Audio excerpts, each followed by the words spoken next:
328 showing the right engine on fire.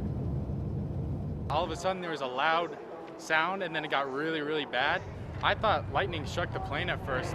There was a big boom and the kind of sound you don't want to hear when you're on an airplane. And I instantly put my shade up and I was pretty frightened to see that the engine on my side was missing. The Boeing 777 traveling from Denver to Honolulu experiencing engine failure minutes after takeoff. We looked at each other, my wife and I, and held hands and just wished our kids would see them again. I don't know what it is.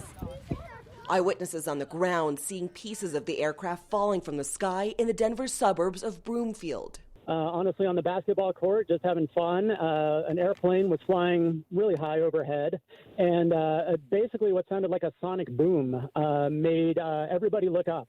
As we did, we could see there was a giant black cloud of smoke high up in the sky, immediately followed by, what looked like pieces of the aircraft really just coming off, and basically a shower of things that were falling out of the sky.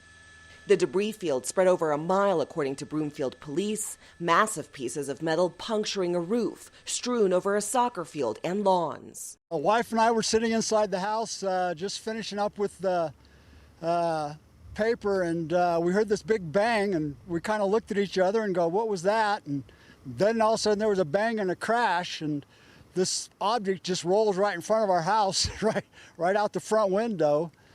So I get up and look outside, and I'm trying to figure out what it is. And as soon as I open the door, I go, uh-oh, it's an engine part.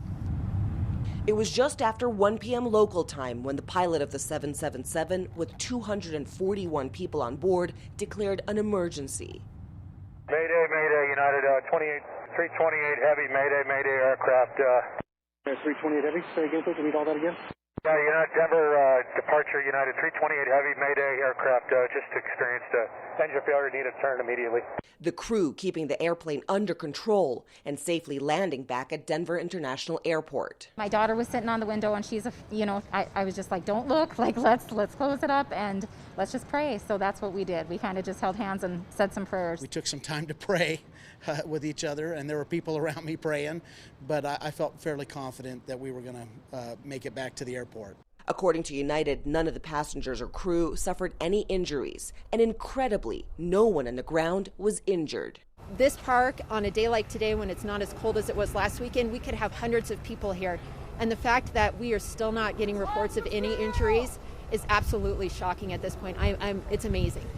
Debris from the damaged jetliner is being taken to Denver Airport for analysis. The National Transportation Safety Board, the FAA, and Boeing are investigating.